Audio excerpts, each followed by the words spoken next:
Page 84. Making copper sulfate crystals from copper oxide. Here we have two equations. The method is the same as magnesium sulfates. It's the same way, but what differs is the copper sulfate crystals and copper oxide. So we'll see how does the crystallization process of copper sulfate occurs. So, making copper sulfate crystals from copper oxide. When we see 2 next to the copper, it means +2. So we say cupric. So how can we make cupric sulfate crystals from cupric oxide?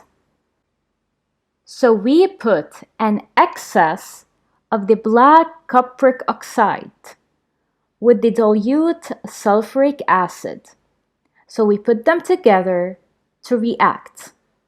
The reaction is cupric oxide reacts with dilute sulfuric acid to give cupric sulfate plus water. Afterwards, we take the excess and filtrate it.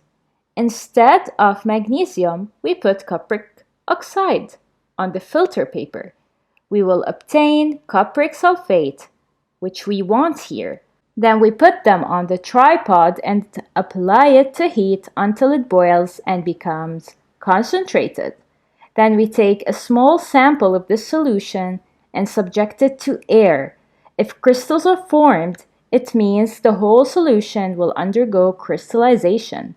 Then we take the cupric sulfate found inside this basin and put them aside until it cools down, so it can turn into blue crystals. So as you can see here, we have blue crystals since copper is blue. When it reacts with sulfate, the cupric sulfate will be of a blue color. So the same procedure used with magnesium is used with cupric sulfate. So what is the equation? Cupric sulfate plus water reacts to give cupric sulfate dot 5H2O, which is the water of crystallization. When we have a dot and water next to it, it means we have water of crystallization.